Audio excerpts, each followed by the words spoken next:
Bien, pues iniciamos transmisión. Muy buena noche de martes, 22 de agosto del 2023. Bienvenidas y bienvenidos a Teotihuacán en Casa. Después de haber concluido el ciclo de conferencias Teotihuacán en Mesoamérica, a casi un mes de su clausura, tenemos el gusto de presentarles la siguiente charla con la que retomamos las sesiones de divulgación arqueológica pensadas y organizadas con el único objetivo de contribuir al entendimiento de una de las sociedades más importantes del mundo. Hablo de la sociedad teotihuacana. En esta ocasión corresponde hablar de un periodo de tiempo que se genera a partir de la caída de Teotihuacán, trayendo consigo un reacomodo cultural inminente en el valle, apareciendo nuevos actores en la escena. Esta etapa de reacomodos sociales se puede estudiar a partir de la investigación en las áreas que arrojan ciertas evidencias del cambio suscitado. Una de ellas son los asentamientos de la antigua ciudad, ubicados en lo que actualmente se conoce como Hacienda Metepec, al oriente de la zona arqueológica de Teotihuacán, en donde nuestra invitada y nuestro invitado de hoy realizan trabajos de excavación arqueológica para aproximarnos a lo acontecido después del colapso. De ahí deriva el nombre de esta charla. Quiero agradecer a Marion Forest y a Andrew Somerville su amabilidad y su disposición a la hora de aceptar la invitación a estar aquí con nosotras y nosotros. Y pues evidentemente también agradecer al público que nos acompaña no solo esta noche, sino a lo largo de las conferencias que se han organizado.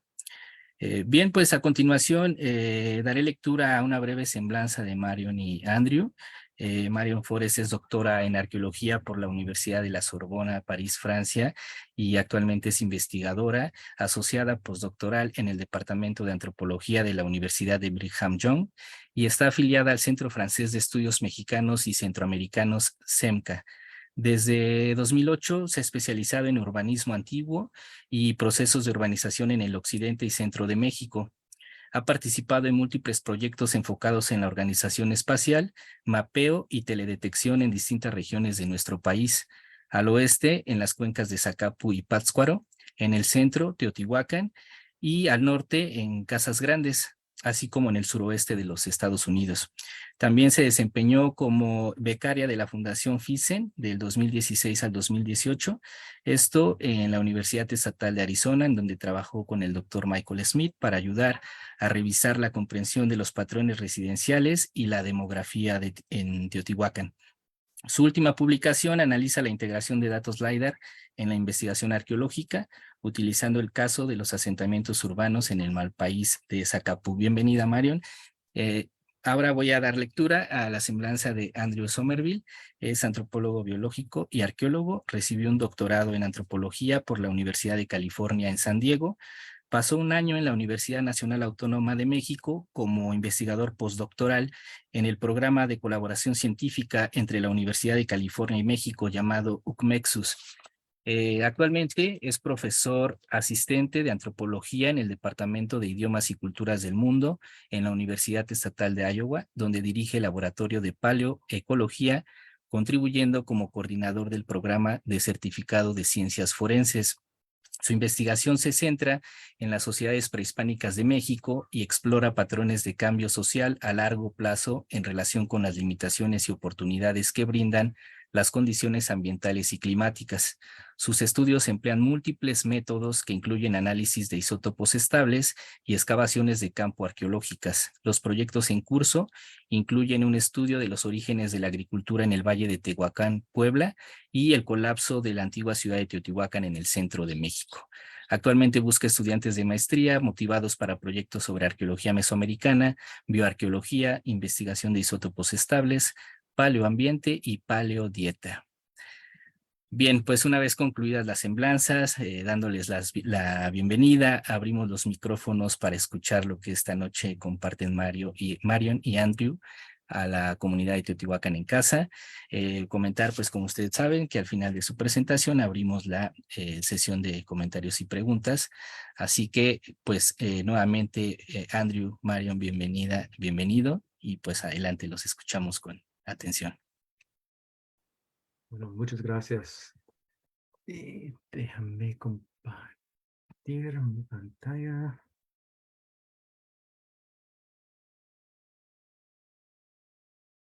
Ok, ¿la ven? Listo, ¿Listo? perfecto. Perfecto, ya la tenemos. Ok. Adelante. Mis notas. Perfecto. Ok. Pues, ok, ahí está. Ok, pues buenas noches y muchas gracias a todos por venir y a ver nuestra presentación esta noche. Y muchas gracias a Alonso por la invitación para compartir algunas de nuestras investigaciones recientes en el barrio de Hacienda Metepec, Teotihuacán. Soy Andrew Somerville y estoy aquí con Marion Forrest, la codirectora del proyecto y la copresentadora esta noche, pero probablemente ella no va a hablar mucho esta noche porque está un poco enferma. Y en esta presentación esta noche, primero hablaremos sobre el conocimiento actual acerca de Teotihuacán y su colapso, y luego discutiremos el barrio de Hacienda Metepec y compartiremos los resultados de algunas de nuestras investigaciones recientes en este sector. Y en particular, hablaremos sobre cómo Hacienda Metepec puede ayudarnos a comprender mejor las causas del colapso de la ciudad de Teotihuacán.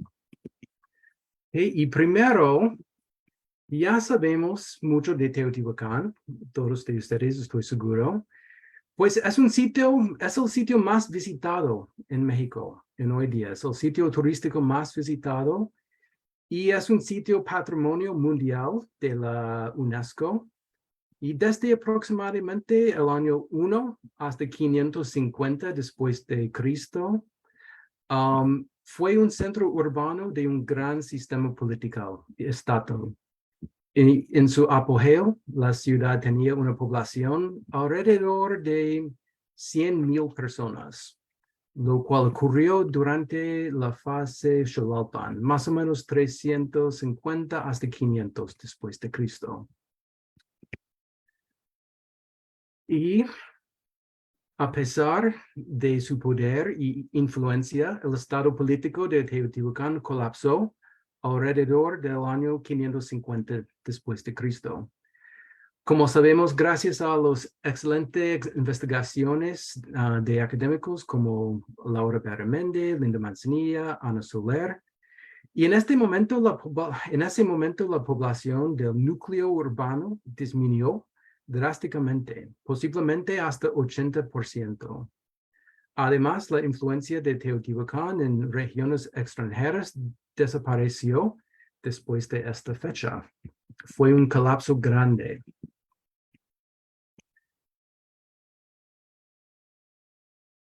Parte de la razón por el colapso,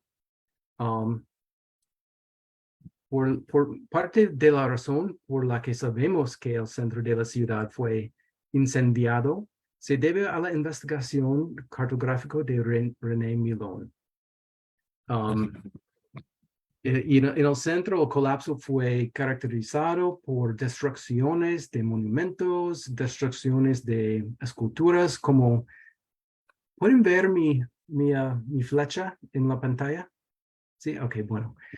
Como la destrucción de esculturas, como esta famosa escultura del Palacio de Xala, que fue estudiado por Linda Manzanilla y Leonardo López Luján. Y la mayoría de los edificios en el centro fue incendiado y hubo una ruptura ocupacional en ciertas áreas del sitio. Y como estuve diciendo, parte de la razón que sabemos que el centro fue quemado es porque René Milón hizo un estudio, un recorrido alrededor de todo de la ciudad.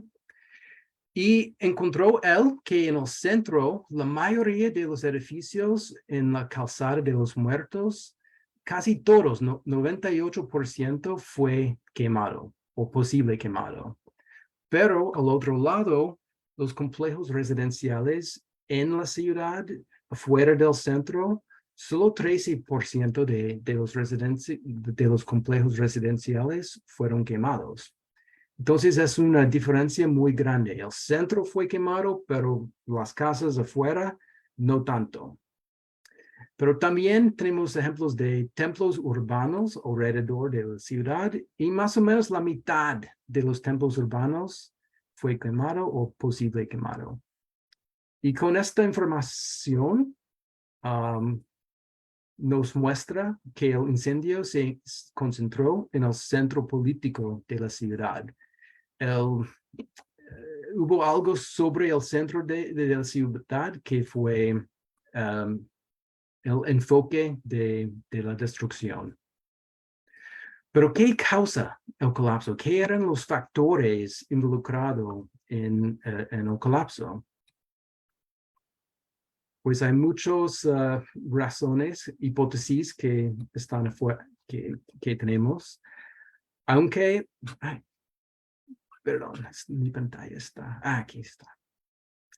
Aunque el gran incendio en Teotihuacán es un indicador claro de problemas sociales y el colapso político, no hay acuerdo sobre las causas exactas de este colapso. Una hipótesis originalmente surgida por Milón fue que el colapso se debió a una revolución interna, debido a una mala gestión política. Alternativamente, Linda Manzanilla ha surgido que el creciente poder de las élites intermedias generó tensiones con la estructura de poder existente en el Estado, lo que condujo al colapso. Pero tampoco podemos negar que el colapso ocurrió durante un periodo de sequía. Es la verdad, tenemos muchos datos en respecto de esto en este momento.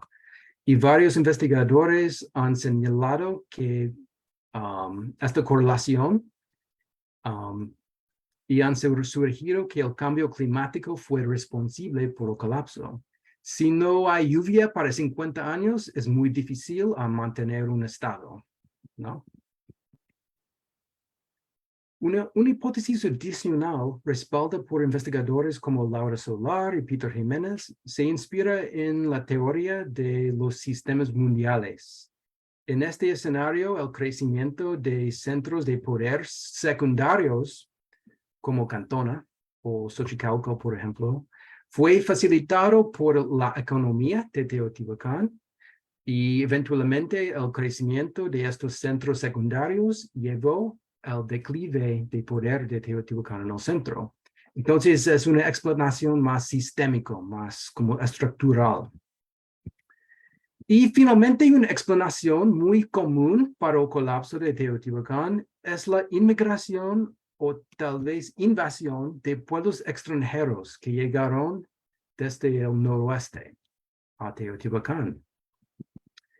Y parte de la razón por la que muchas personas han surgido una invasión de Teotihuacán en asociación con el colapso es porque un nuevo complejo cerámico aparece en los depósitos culturales justo después del colapso. Y este estilo nuevo cerámico es conocido como Coetlatelco.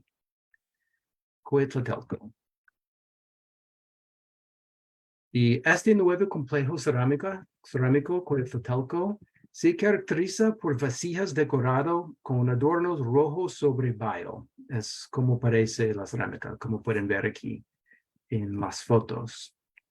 Y el complejo incluye nuevos tipos de cerámica como cucharas o cucharones.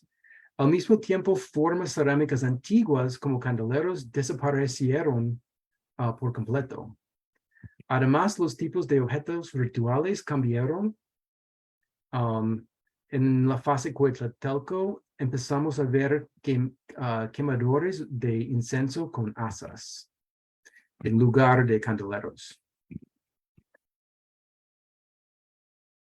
Aunque hubo una gran reducción en la población y muchos cambios en este momento, es importante que señalar que Teotihuacán seguía siendo el centro de población más grande en Mesoamérica en ese tiempo, con una población de más o menos 30,000 o tal vez 40,000 personas, según Sanders. Y eso es muchas personas, es más grande que la mayoría de los estados mayas en las regiones bajos. Todavía 300 personas es muchas personas. Y de hecho es lo más concentración de personas en el centro de México en este tiempo. Ok. Y como pueden ver, aquí es la distribución de cerámica de Coatzacoalcos después del colapso. Y durante la fase de Xalaupan, en el apogeo de Teotihuacán, hubo mucho más densidad de cerámica en toda la ciudad. Aquí es el Templo del Sol, la Luna, Palacio de Quetzalcóatl, Templo de Quetzalcóatl aquí.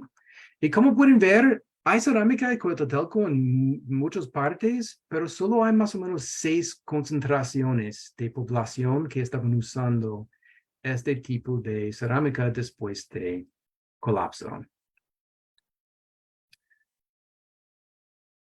Y para nuestra investigación en Teotihuacán, nos estamos enfocando en la identidad del pueblo Coatzacoalcos dentro de la ciudad durante el periodo epiclásico, ya que creemos que comprender su identidad, orígenes y organización social nos ayudará a comprender mejor los procesos que llevaron al colapso.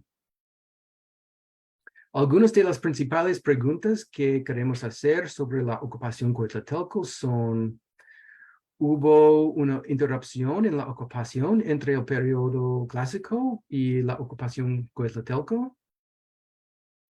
¿Eran los habitantes de Coatzacoalcos inmigrantes, tal vez de la región del Bajío al noroeste de Teotihuacán? ¿Son inmigrantes? ¿Son locales? ¿O eran personas locales que rechazaron radicalmente los signos y símbolos del Estado?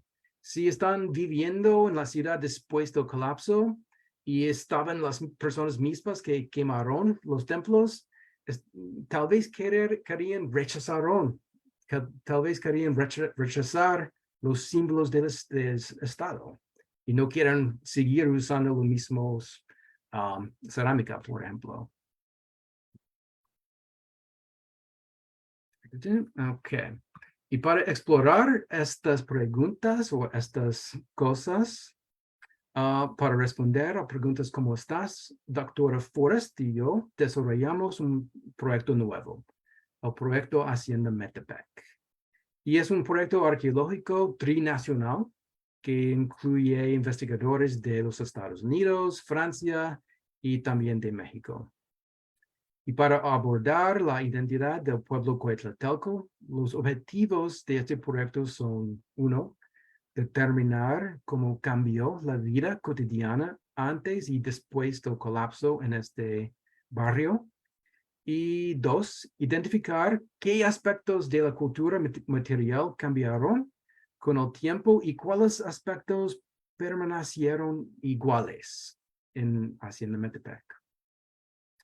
Y Hacienda Metepec, el lugar que decidimos explorar para abordar estos temas está en el barrio oriental de la ciudad. Hacienda Metepec está, como pueden ver aquí, en el cuadro rojo o rosa. Y aquí está una vista más cerca, un mapa hizo por Marión.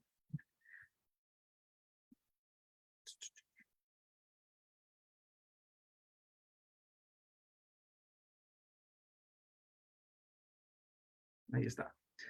Ok. Y si nos enfocamos en este barrio, podemos ver que hay una pequeña pirámide aquí en verde. Está ubicado en la parte oeste del barrio, que se muestra aquí en las fotos en color verde. Pero además de la arquitectura pública, como el templo aquí, hay hasta 20 conjuntos residenciales en este barrio, de tamaños diferentes y de estatus diferente, y estos conforman a este barrio. En otro lugar, hemos sugerido que la población de este sector era entre más o menos 1,000 personas y 3,000 personas, más o menos. Era la población de este barrio. Y hoy en día, el barrio de Hacienda Metepec se encuentra principalmente en los terrenos del zoológico Reino Animal. La mayoría del sitio está afuera del zoológico, pero está en la tierra, el terreno del zoológico. Allá se crecen las plantas para alimentar los animales aquí en la zona. Pero también dentro del zoológico puedes ver que hay montículos que siguen dentro del reino animal. Y aquí es Luis Miguel, la jirafa del zoológico.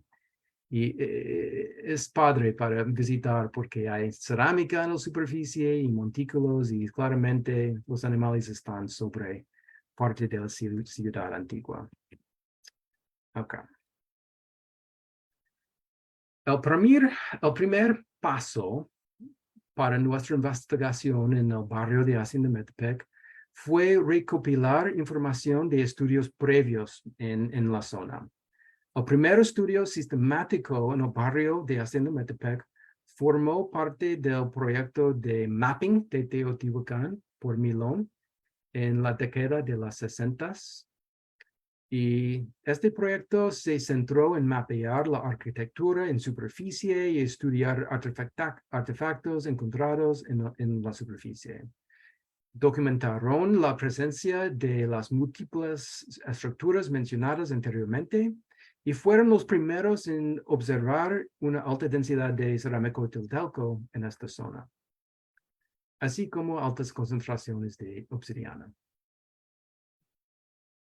Aquí es parte de la mapa original por Milón y pueden ver la pirámide aquí y los conjuntos residenciales.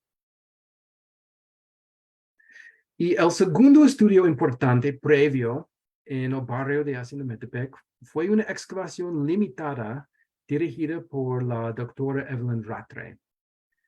Ella excavó durante una temporada en el año 1979, centrando su atención en la estructura residencial inmediatamente al este del templo principal.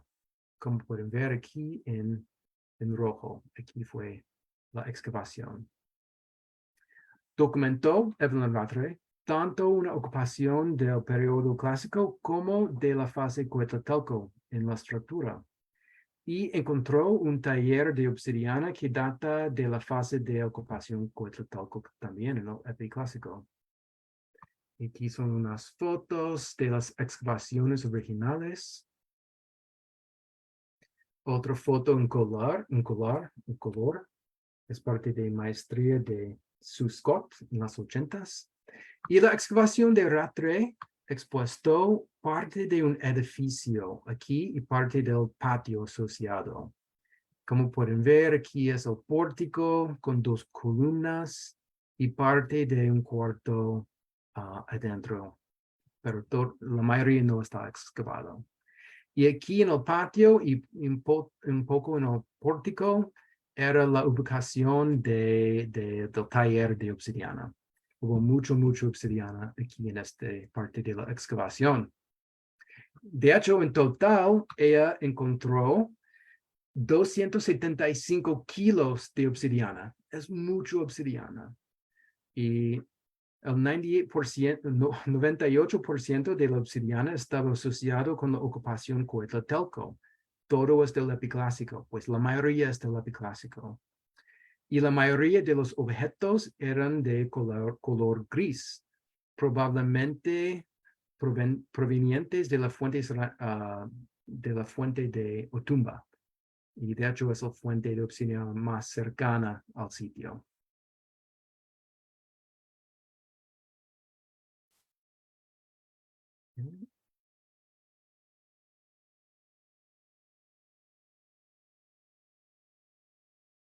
Ahí está.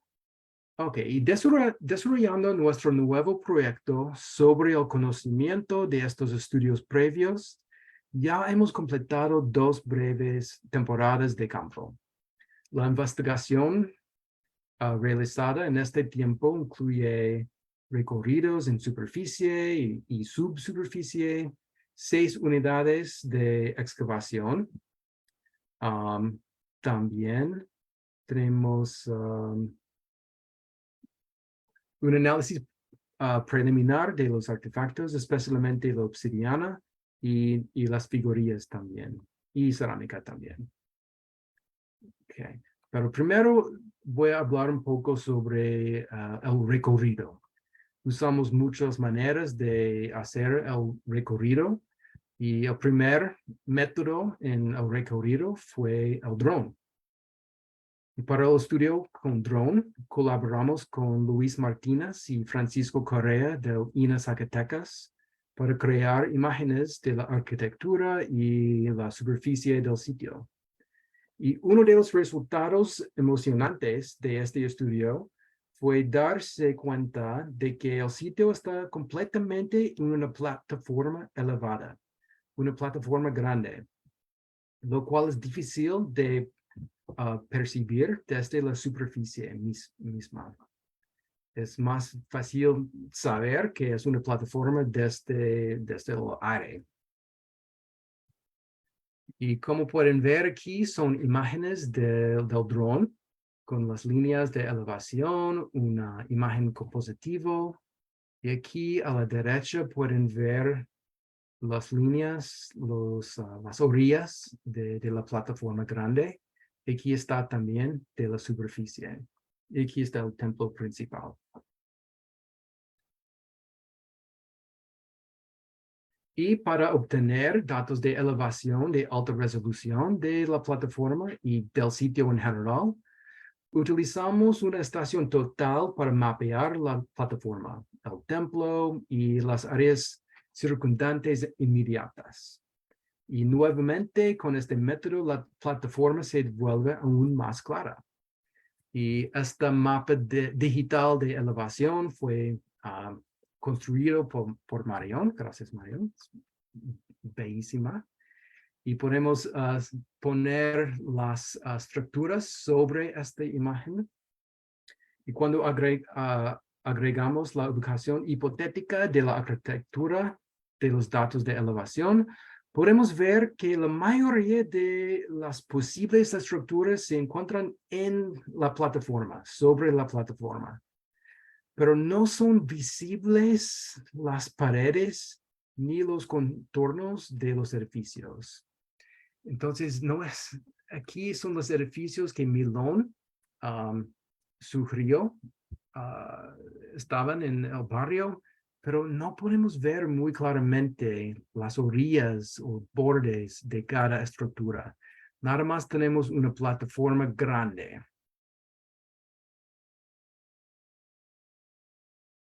Y aquí es otra vista más afuera en que podemos ver todo del barrio, incluyendo aquí la plataforma que sigue más al este del sitio.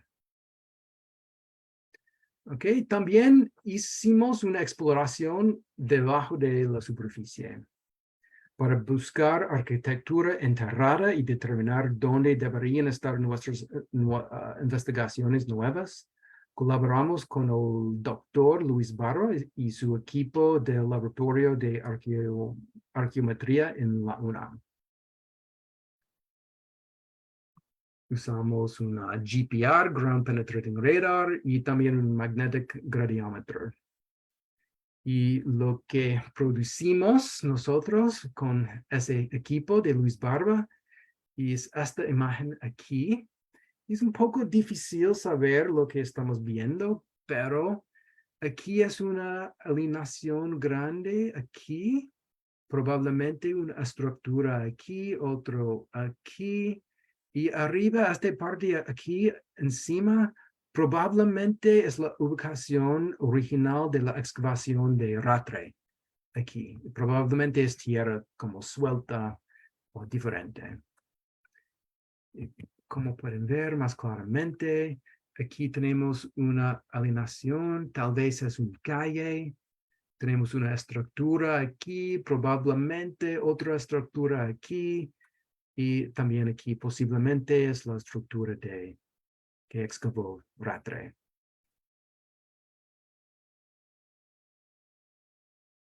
Ok, y con la información previa, con la información del recorrido de superficie y subsuperficie,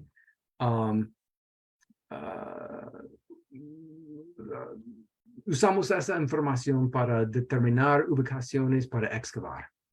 Y en los veranos de 2022 y 2023 excavamos en total 6 unidades de excavación con un enfoque en las capas de epiclásico y postclásico.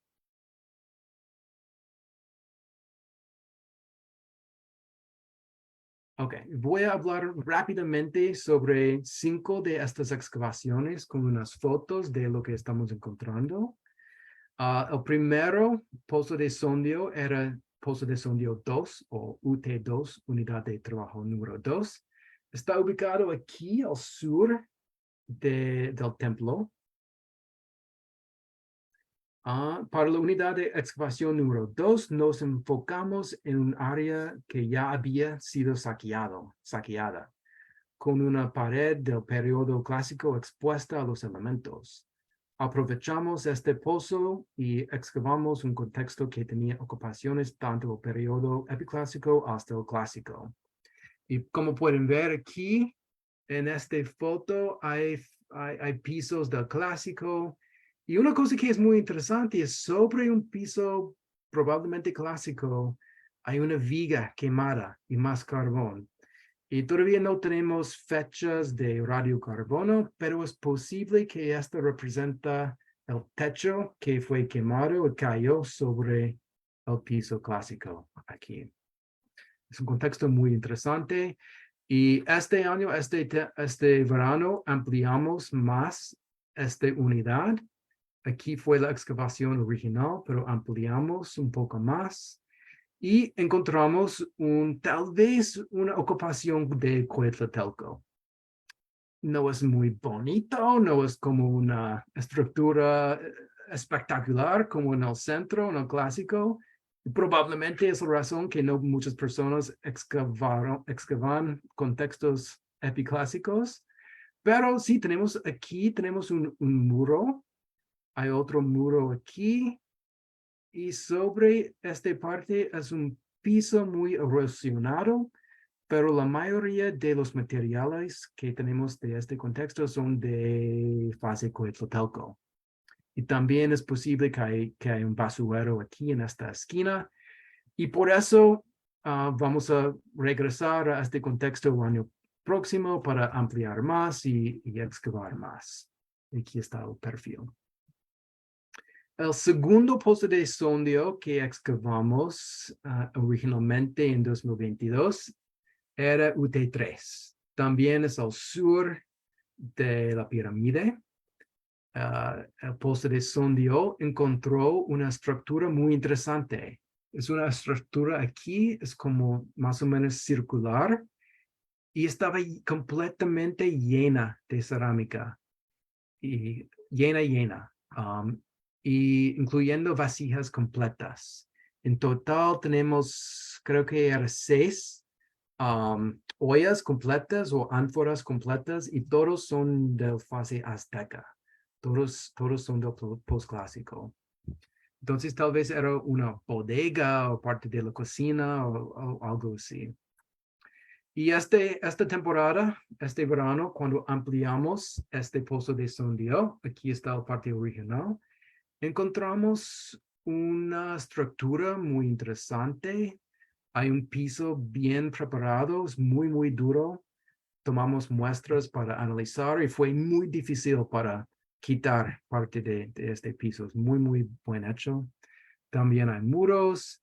¿Y por qué está asociado con esta pequeña bodega o lo que sea? Pensamos que es de la fase de Azteca, este postclásico. Y también, como pueden ver, es muy cerca de la superficie. Entonces, no es Coatzacoalcos, pero también es muy interesante. Luego tenemos UT4, Pozo de Sondio 4, es lo más al oeste de nuestro proyecto. Y este contexto fue interesante porque encontramos mucho obsidiana en la superficie. Y por eso estamos pensando que tal vez hubo un taller de obsidiana cerca de esta parte también.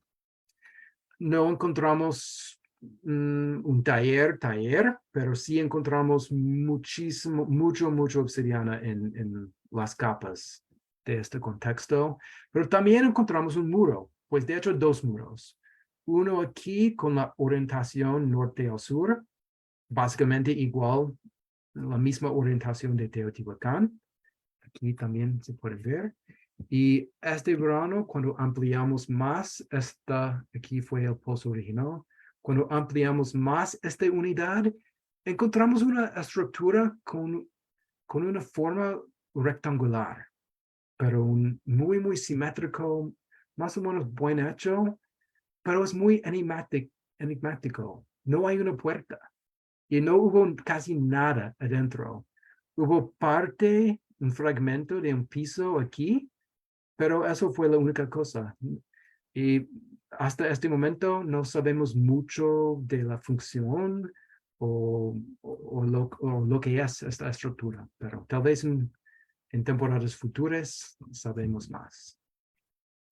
Ok, y UT5, Pozo de Sondeo 5, fue otro 2x2, unidad 2x2, y fue la unidad más cerca de la pirámide.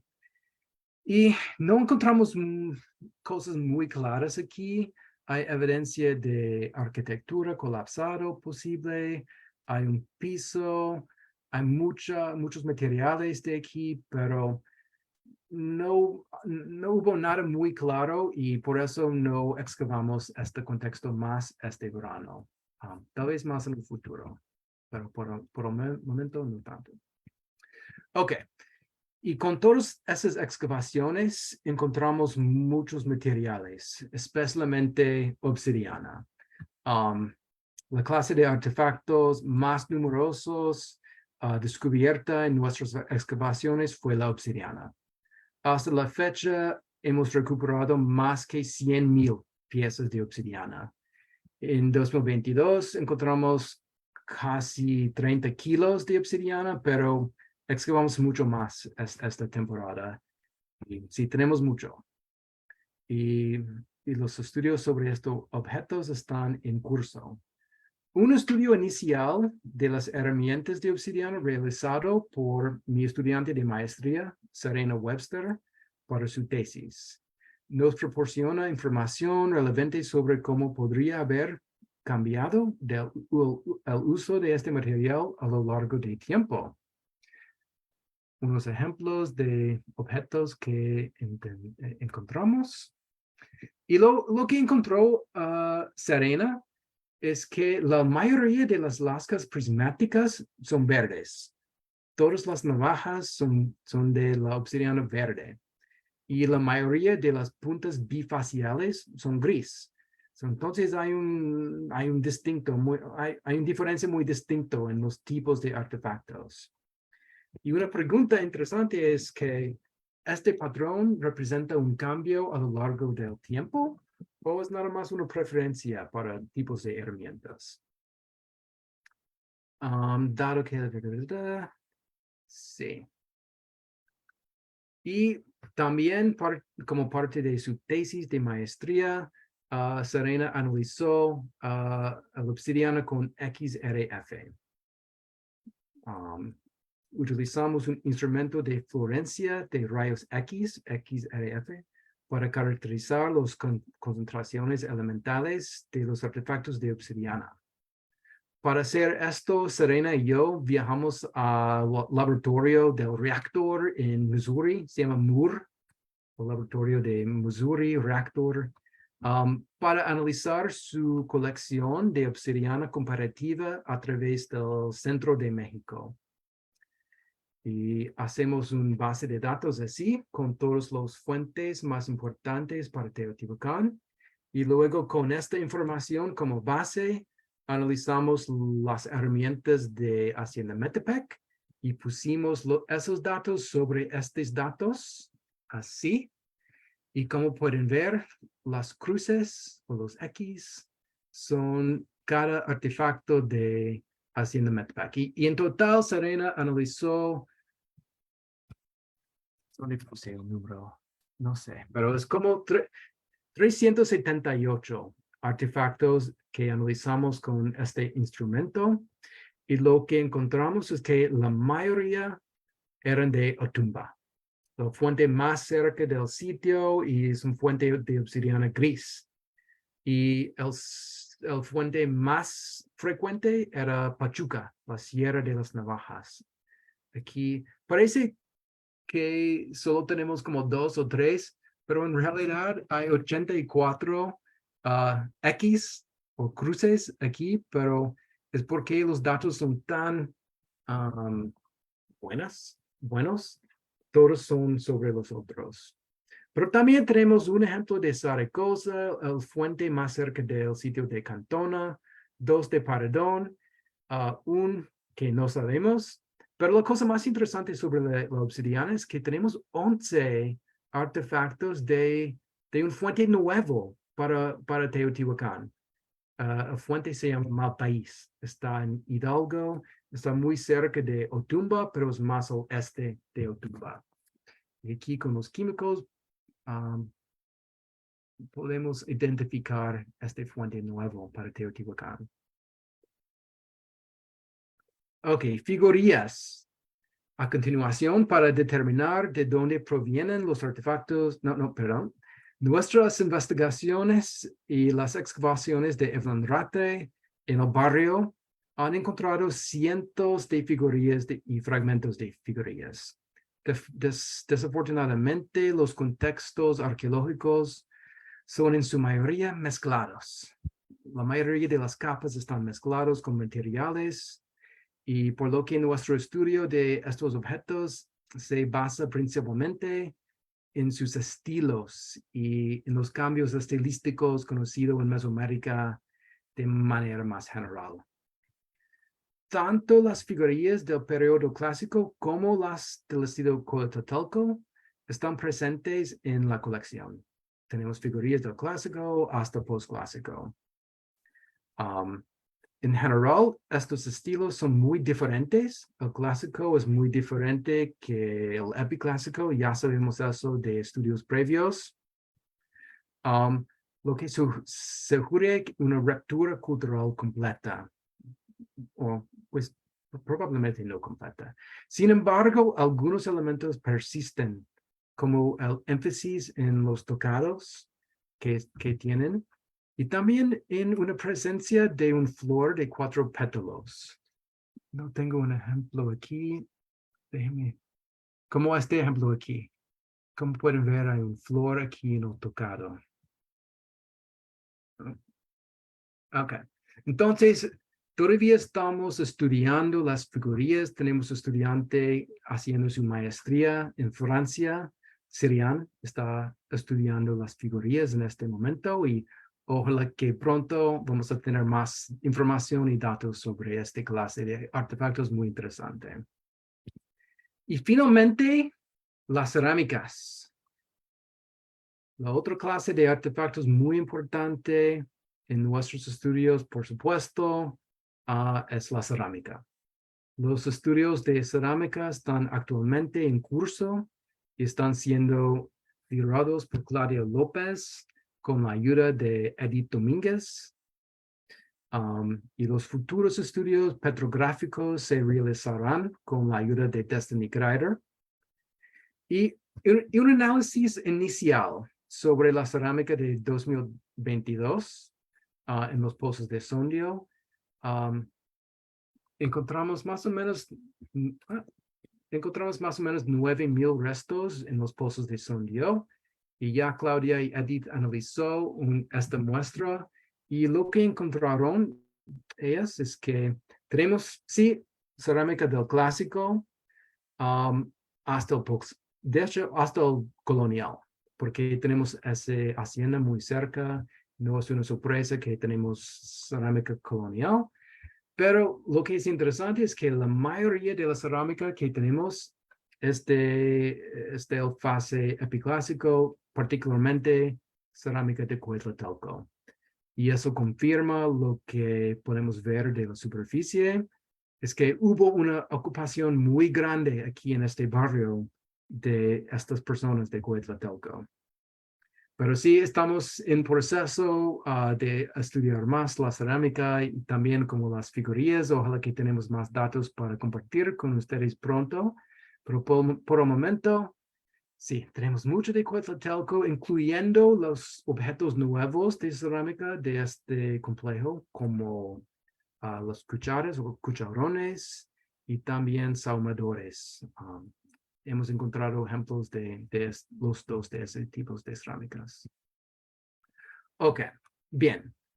Después, sí, después de nuestro resumen de los estudios previos y los resultados de nuestras nuevas excavaciones, podemos empezar a hacer algunas inferencias sobre la identidad del pueblo Quetzaltélco y la naturaleza del colapso de la ciudad. Primero, queremos preguntar qué aspectos de la cultura material cambiaron con el tiempo. ¿Qué cambió? Y una cosa que encontramos es, como ya dije, encontramos nuevas formas, decoraciones y estilos de cerámica. Y de hecho, eso es la cosa más diferente. La cerámica es muy diferente. Ninguno de los estilos del clásico sigue hasta el epiclásico. Entonces, al principio, eso es la cosa más diferente. Eso cambió claramente. También encontramos nuevas tradiciones religiosas. Ya no hay candeleros. Candeleros eran estos artefactos para rituales domésticos probablemente. Y se encuentran candeleros en Chiapas, creo que en Guatemala también, pero no estoy tan seguro, creo que sí. Y en muchos lugares, en Veracruz también, muchos sitios que estaban vinculados con Teotihuacán estaban usando estos candeleros. Pero después del colapso, es el fin de los candeleros. Nadie más usaron los candeleros después del colapso.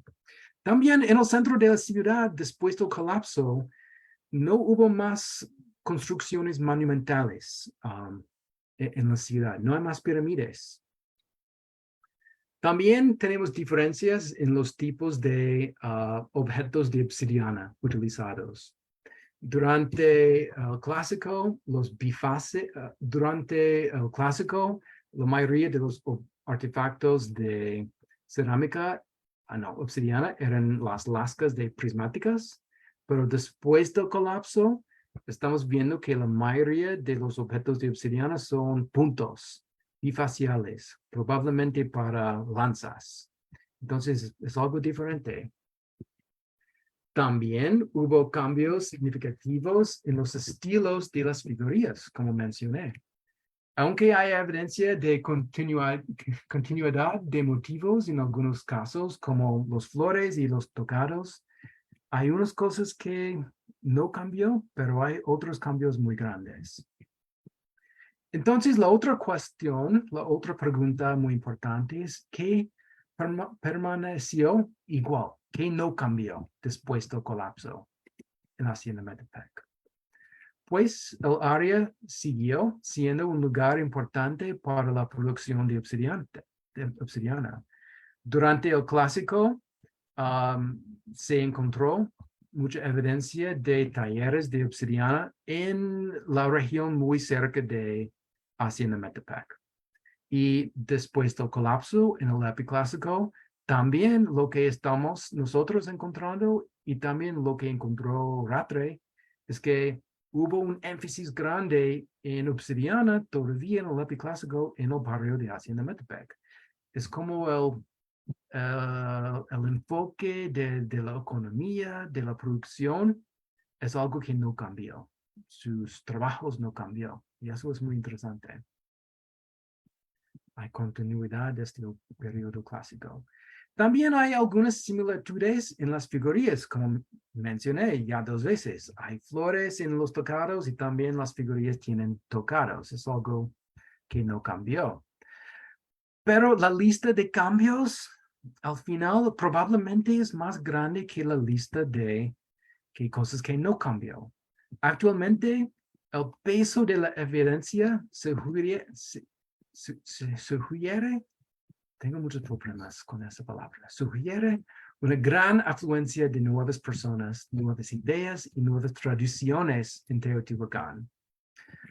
Pero quiero decir que esto no significa que todos los habitantes anteriores se han ido.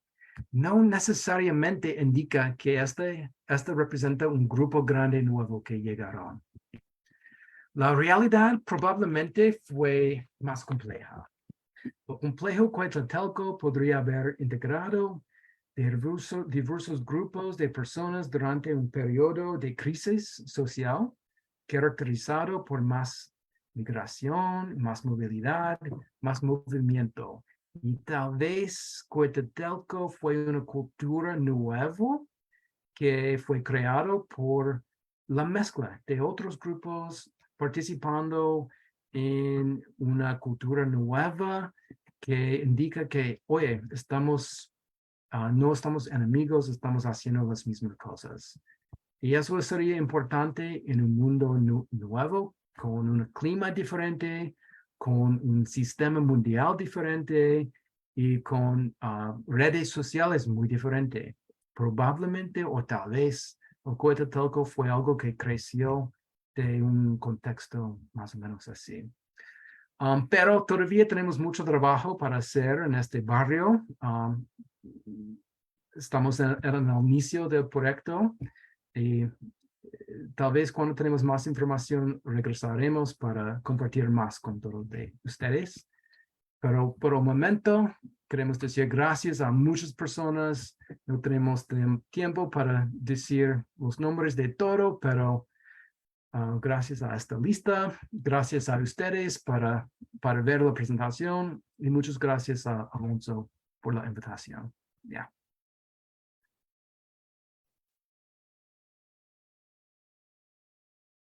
Gracias, Andrew. Qué presentación tan interesante y pues la verdad es que dejas para el análisis varias cosas, para escucharlas detenidamente una y otra vez y poder ir aterrizando esto que nos plantea un panorama muy distinto a lo que conocemos normalmente de Teotihuacán. Creo que sí, quienes vivimos aquí estamos muy ensimismados en la obra monumental, en lo que representan los grandes templos, pero sí nos olvidamos que en el día a día pues caminamos sobre la antigua ciudad.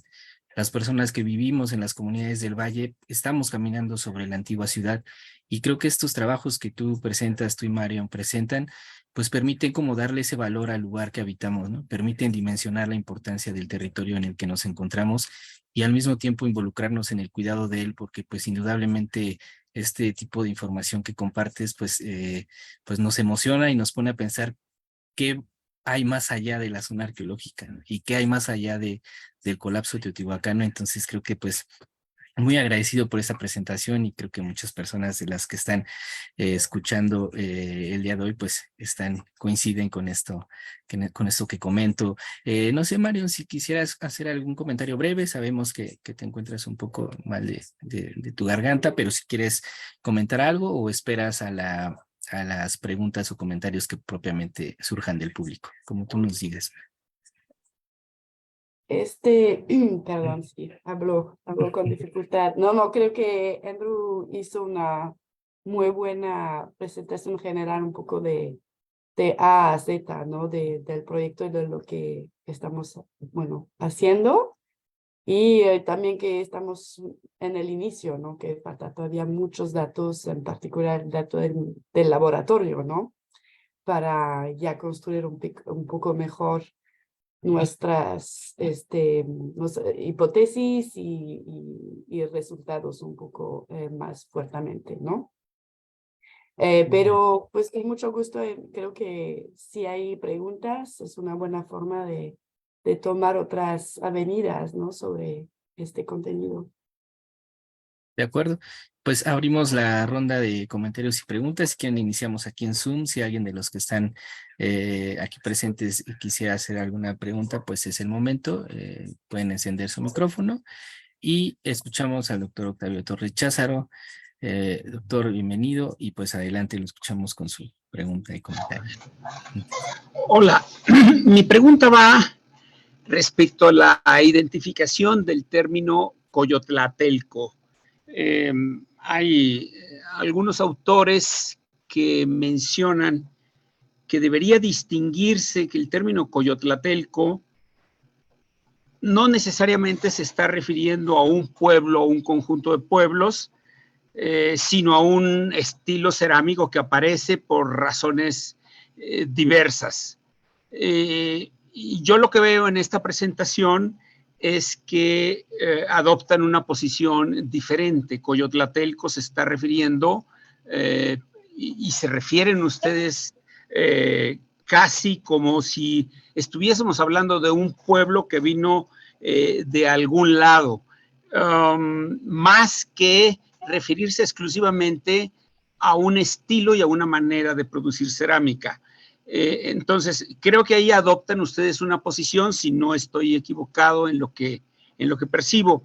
Y el otro aspecto es, si fuese un pueblo, o si fuese una combinación de pueblos, es decir, recién llegados con los habitantes que todavía permanecen en Teotihuacán, parece ser que por casi un siglo, incluso después de los eventos de la quema sobre la calzada de los muertos, la pregunta es, ¿hay la posibilidad de que aquí esté surgiendo un tipo de sincretismo entre los pueblos que llegan, si ese fuese el caso, entre los pueblos que llegan y los pueblos y los teotihuacanos que no deciden o que deciden no abandonar la ciudad?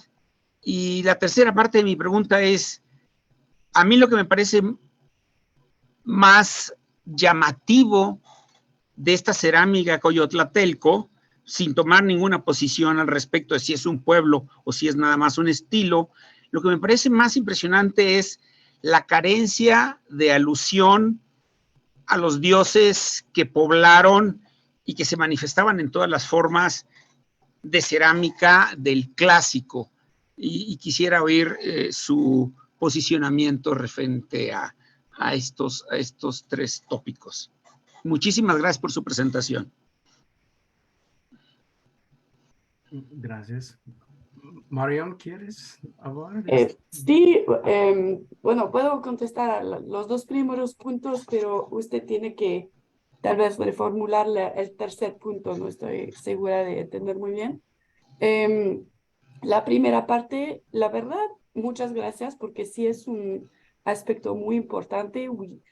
Creo que no hacemos la distinción muy bien con este término de Coyotlatelco, empezamos a usarlo de manera un poquito así estandarizada, pero estoy de acuerdo con el facto que hay que decir más bien la gente que consume cerámica Coyotlatelco más bien que gente Coyotlatelco. Con eso estoy de acuerdo con usted. Creo que hay que cuidar un poco la manera de formular y es una buena sugestión para próximas presentaciones. Entonces creo que, y Edu, supongo que no sé si estás de acuerdo conmigo, pero para nosotros hablamos más bien del fenómeno cerámico porque es lo que se reconoce en el registro arqueológico, más bien que una identidad así, identidad poblacional específica. Lo que podemos nosotros trabajar es esta cultura material. Pero estoy de acuerdo, no hay que hacer la confusión entre los dos y creo que lo que nosotros queremos discutir es más bien el complejo de la cultura material, como lo que se reconoce en nuestras excavaciones, más bien que un grupo que todavía tenemos que discutir. Y para el segundo punto, creo que es un poco vinculado. No veo cómo la ciudad se queda poblada por 20, 30,000 personas sin que varios grupos se mezclados, ¿no? Saber si grupos locales que vivían ya en el valle de Teotihuacán y tal vez nuevas poblaciones coexistían, eso es posible, pero el registro arqueológico no habla mucho todavía de la manera de coexistencia de estos grupos. Lo que se lo que se ve en el registro arqueológico es esta cerámica Coyotlateco de todas partes. Entonces creo que como que esconde un poco la variedad de población que tal vez sobrevivía en Teotihuacán en el epiclásico. Entonces hay que ver si podemos en detalle reconocer varios grupos en este periodo epiclásico de Teotihuacán. Creo que eso va a ser muy difícil hacer, de hecho, porque lo único que vemos ahora para discutir del epiclásico es este complejo Coyotlateco. Y tal vez otras personas tienen más datos en su mente que lo que tenemos ahora con Andrew, ¿no? Pero por mi parte no veo muchas vías ahora para distinguir subgrupos. Tal vez eso se podría hacer de manera más sutil, trabajando datos biológicos, de dieta, lo que intentamos hacer con nuestro proyecto, ¿no? De ver si adentro de este complejo, de esta ocupación epiclásica, podemos ver varias cosas en términos pues de vida cotidiana. Creo que esta perspectiva de la vida cotidiana en el epiclásico en Teotihuacán puede ayudar mucho a entender estas matices de lo que usted nos está hablando. Y no sé si contesté sus preguntas. Sí, muchas gracias, muchísimas gracias. Muchísimas gracias. Bien, ¿alguien de aquí les gusta hacer alguna pregunta o me paso a las que están en el chat de Facebook? Bueno, comentarles, hay varios saludos que les envían. Carlos Valencia, Francisco Javier Guerrero, del Museo Comunitario de Atzayanca también nos saludan. Moisés también envía saludos. Un comentario que hace Edith Domínguez, que es importante, ella comenta que buenas noches, me da mucho gusto que se dé el espacio al proyecto Hacienda Metepec. Estamos tan acostumbrados a escuchar sobre proyectos del centro de la ciudad de Teotihuacán que pocas veces nos enteramos de estos trabajos de investigación fuera de la zona. Gracias por compartirnos el proceso de su proyecto y al mismo tiempo gracias por elegir el sitio, que es sumamente interesante, aparte de tener unos excelentes investigadores a cargo, lo que comenta Edith Domínguez. Y también una pregunta que hace el doctor Agustín Ortiz Butrón. Envía saludos y pregunta si tomaron muestras para residuos químicos de los pisos.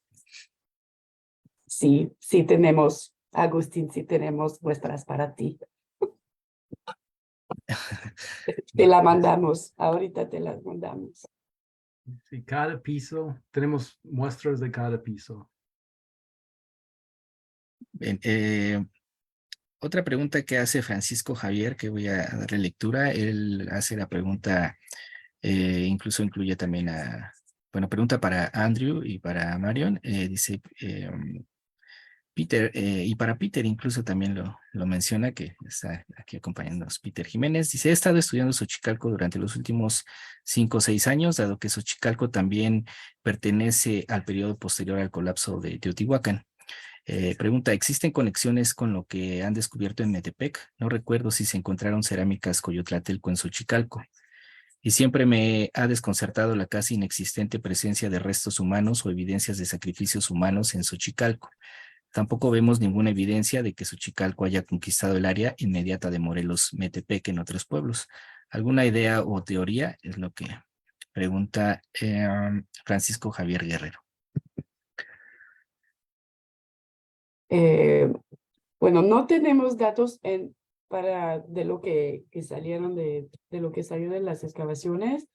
No tenemos muchos datos sobre interacciones con otros sitios del epiclásico y es muy preliminar lo que estoy diciendo, ¿no? Porque falta mucho del estudio cerámico, pero de lo que yo entiendo ahora sobre nuestro contexto de este barrio un poco, o sea, de la margen de las ciudades que funciona de manera muy local por el periodo epiclásico. No tenemos mucha evidencia ahora de interacciones con otros centros en estos siglos del epiclásico. Lo demás no sé.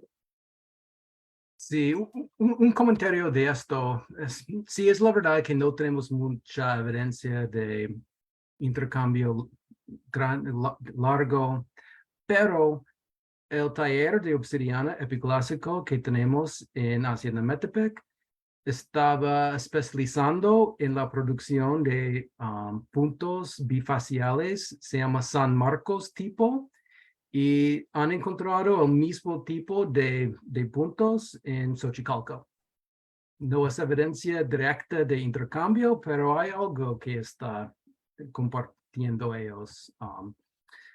Un énfasis en la guerra tal vez, o la idea de cómo producir estos puntos. Eso es una conexión, pero no hay mucho más que esto. De hecho, hay 6 cerámicas que Destiny Kreider analizó como parte de su tesis, 6 del barrio cerca de Hacienda Metepec, y uno de estos 6 era una vacía extranjera. Entonces, uno de 6 fue importado.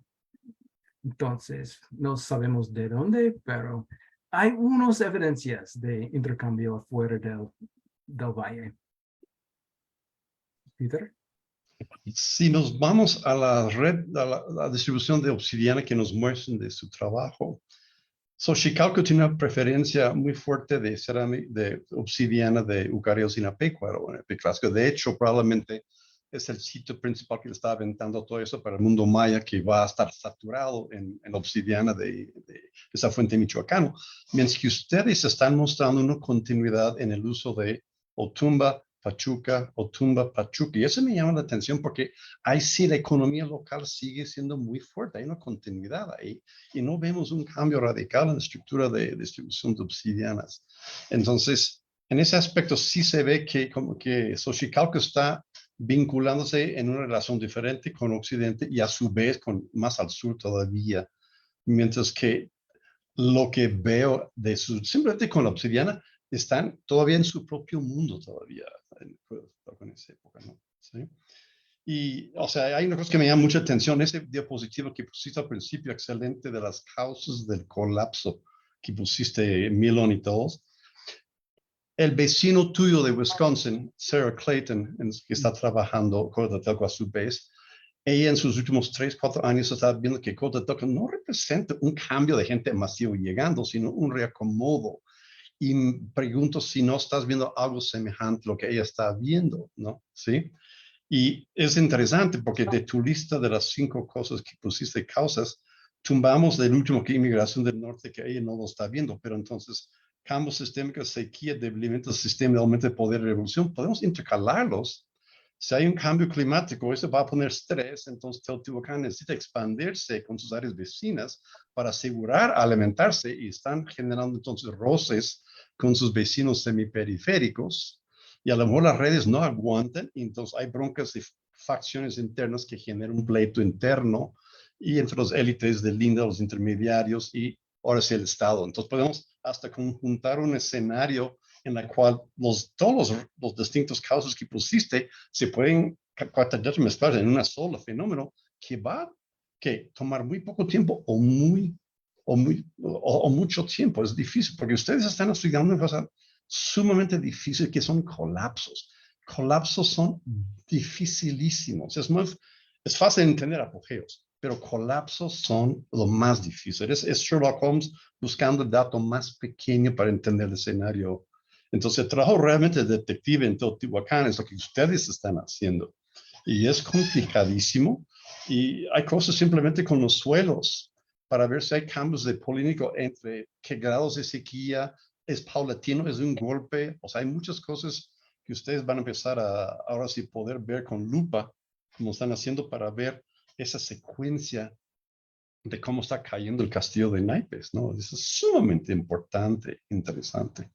Yo les felicito, un excelente trabajo de campo y ponencia. ¿Sí? Gracias. Sí, en Teotihuacán, sí, es una ilusión que hay una explanación simple, porque todo fue quemado en un evento y parece que tal vez hay una explanación muy simple por eso. Estaban enojados y luego eso. Pero no, sí, como dices, tienes razón. es algo muy, muy complicado, con muchos factores interconectados y sí, no es algo muy simple. Continuando con el tema de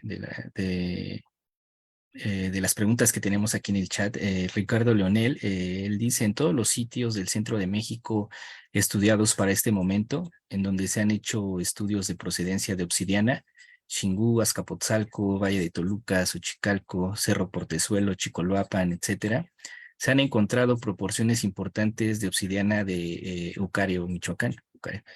Él pregunta, ¿cómo interpretar que en Hacienda Metepec no esté presente una obsidiana que en otros sitios está siendo hallada, ¿no? ¿Qué le dicen al respecto? Sí, de hecho fue una sorpresa para mí que no encontramos obsidiana del oeste. Yo pensé que sí hay mucha evidencia de conexiones en el epiclásico hasta Michoacán y probablemente el tercer fuente sería Ucareo, pero no creo que tenemos ningún ejemplo de Ucareo. ¿Por qué? No sé, no estoy seguro, pero creo que es como lo que estuvimos diciendo, es que en el epiclásico todo fue local.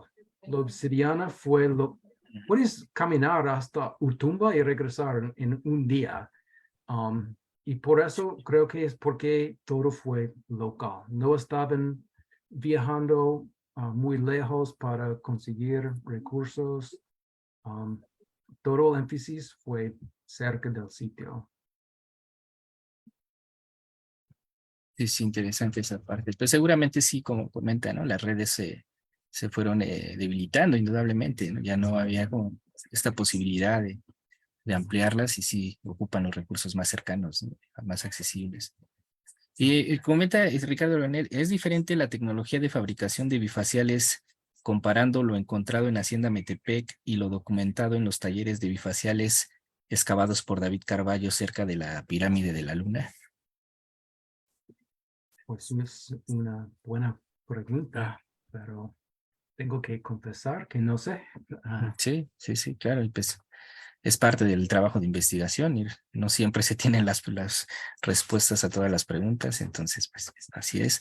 Pero sí, es una buena pregunta para saber Claro. si las técnicas son diferentes en las partes diferentes, pero no creo que estaban fabricando los puntos San Marcos en el área donde excavó David. Estos puntos de San Marcos son casi todos son del epiclásico, creo. Son una herramienta del epiclásico. Y las excavaciones de Dr. Carballo, creo que todos eran del clásico. Y por eso duro mucho que hay muchas similaridades entre los dos. Algo que igual comentaron durante la presentación y que nos hace recordar esta reciente visita que también tuvimos en Tlajinga con el doctor David Carballo, y él nos hablaba sobre la construcción sobre plataformas. Decía que también ahí en Tlajinga encontraban esta característica y se hacían la pregunta, ¿no? ¿Por qué? O sea, estaban tratando, ¿no? De intentar como eh, iniciar a comprender esta característica constructiva. Y se encuentra también en Hacienda Metepec. Sé que es aventurado preguntar esto, pero ¿quiénes estarían construyendo sobre plataformas? O sea, de repente este tipo como de estructura no se ve en el centro importante, pero lo vemos en las periferias y creo que construir sobre una plataforma conlleva un trabajo importante. Entonces, en este momento ustedes tendrían como alguna idea de quiénes están construyendo con estas características en la periférica del centro cívico ceremonial. Marian, ¿tú quieres platicar de eso? Yo tengo unas cosas para decir también, pero...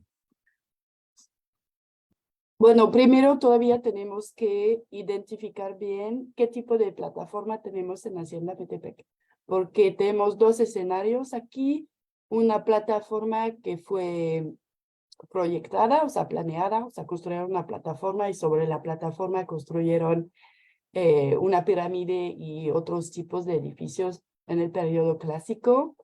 pero también hay la posibilidad que es una plataforma que resulta de las modificaciones de largo plazo en este lugar, porque se ve que como tenemos una ocupación que va del inicio de nuestra era hacia el periodo azteca, hay una acumulación de arquitectura en este lugar que ha podido crear ese desnivel.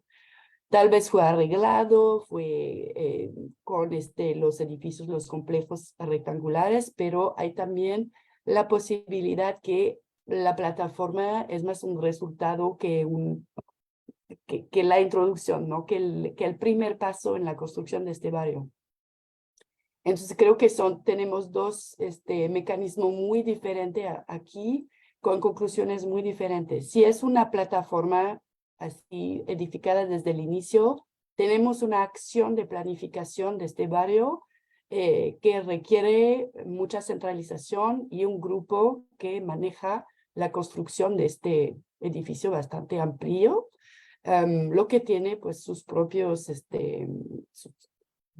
implicaciones, ¿no? En términos de quién se instaló en este lugar. Lo que es posible, pero de lo que vemos, creo que hay también un mecanismo un poquito más orgánico, que es esta acumulación progresiva de arquitectura y de remodelación de edificios residenciales en el mismo lugar, que habla más de la continuación de ocupación del lugar que de su planeación inicial. Entonces habría que ver con David, ¿no? En Tlaxinga también, cuál es un poco la acción, estas plataformas, o sea, hablamos realmente de basamento, ¿no? Para crear para dar elevación a una estructura, algo que está creado desde el inicio para este propósito, o el resultado de la acumulación de arquitectura que poco a poco hace crecer la elevación, ¿no?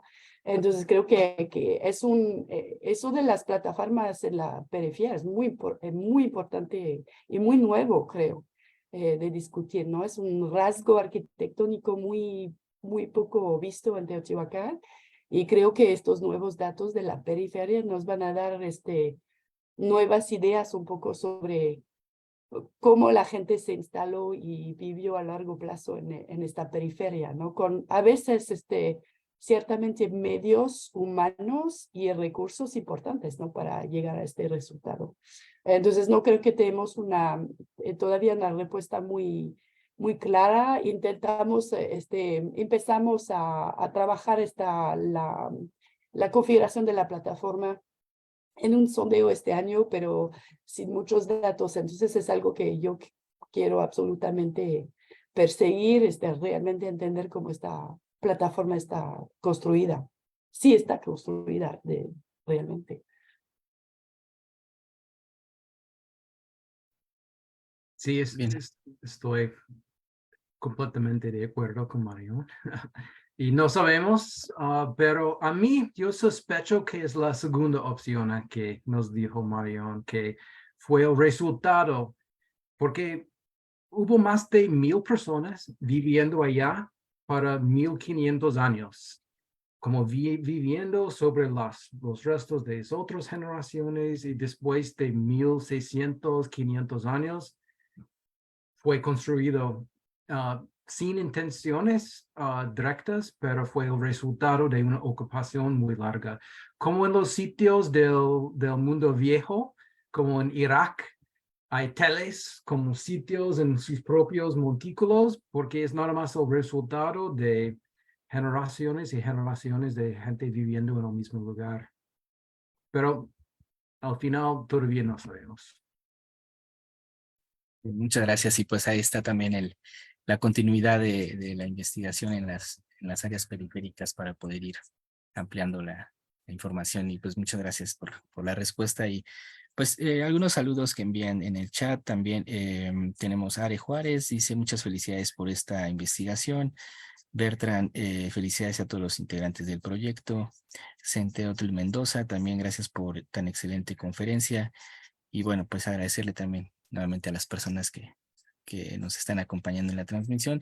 Vuelvo a comentar, si alguien aquí en Zoom quiere hacer alguna pregunta, pues puede hacerlo y si no, pues yo realizo una pregunta más y quizá pues para ir cerrando ya la transmisión de esta noche. Peter, sí, adelante. Hay una cosa que ustedes van a poder dar interesante información en el futuro sobre qué sucede con el sistema de cosmovisión, creencias, religión en esa transición de colapso a Coatzacoalcos, porque hay muchos en los que hace 550 hay mucha destrucción de muchas de las vasijas que contenían muchas representaciones de deidades. Hay un rechazo a esa religión oficial estatal cuando se colapsa todo esto y aún no está muy claramente definido vía las figurillas cuáles son las deidades. Yo veo un aparente hueveteote en tus figurillas, Mariona, que nos enseñas ahí, pero ¿qué más está sobreviviendo o qué son estos cambios? Y eso es una cosa que nadie ha tocado, el aspecto religioso, esa transformación que sucede en 600 en adelante, ¿no? Y eso es una cosa fundamental que nos va a ayudar a pensar cuál fue el sistema de creencias ahora en ese gran cambio. Y eso va a ser sumamente importante para todas las áreas de región alrededor a la vez, ¿no? Sí. Sí, por seguro. Sí, hay mucho más para hacer todavía. Sí, seguro. Y bueno, una pregunta que quiero hacerles tiene que ver también un poco con el tema de arquitectura y no sé, comentabas, Andrew, que encontraron como algunos elementos de construcciones Coyotlatelco muy sencillas, quizá algunas ya destruidas. ¿Cuál sería la característica que hasta el día de hoy ustedes han encontrado de la arquitectura Coyotlatelco, si se puede definir así?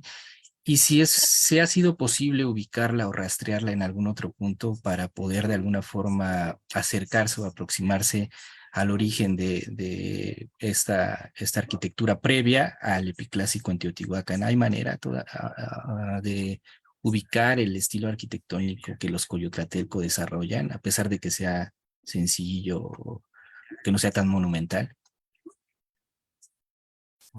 El problema es que estamos hablando de rasgos arquitectónicos y muy sencillos, que hay mucha reocupación de arquitectura previa, entonces, es decir, más reacomodos de muros, sistema de pisos que están puestos sobre los pisos abandonados, ¿no? Entonces, no tenemos tantas cosas porque también el problema de la plataforma de la Cenametepe, que es su reocupación postclásica por casas aztecas que han sido muchos problemas, ¿no? Que hay muchas cosas destruidas, pero el contexto principal Coyotlatelco que tenemos es una sucesión de pisos y de pequeños reacomodos de muros de tierra a muy poca arquitectura de piedra hasta las fechas, bueno, por lo menos no tenemos, y de las excavaciones previas de Ratres, un poco el mismo escenario, más reocupación de los edificios abandonados hacen un nuevo piso, bastante burdos, van a refeccionar, remodelar un poco los muros, pero no hay tanto rasgos típicos, o por lo menos no lo hemos identificado todavía, de la típica casa Coyotlatelco en la Metepec, ¿no? Todavía no tenemos este tipo de contexto, ¿no? Para dar un poco el perfil arquitectural de, es lo que tenemos que buscar, es este tipo de rasgo arquitectónico. Eso es muy complicado, es una arqueología un poco del piso burdo, ¿no? Y de su superposición sin fin. Muy bien. Sí, pues muchas gracias, Manuel. Bueno, pues no tenemos hasta ahora más preguntas en el chat de Facebook. Fueron preguntas muy interesantes, sin duda alguna. Y bueno, pues sí, también aquí no tenemos ya preguntas en Zoom.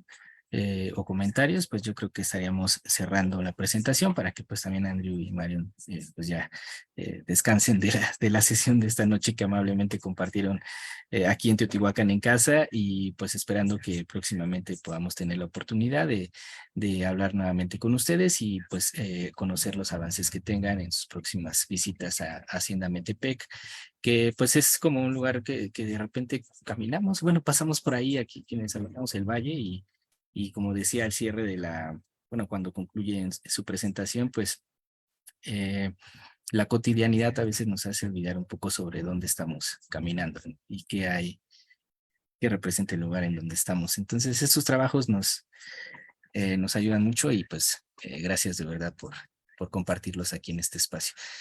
Andrew o Marion, si quisieran hacer un comentario de cierre, pues adelante para que estemos concluyendo la presentación de hoy. Pues nada más que gracias a ti y a todos que están aquí. Sí, gracias por todos y las buenas preguntas. Gracias a Gracias. todos.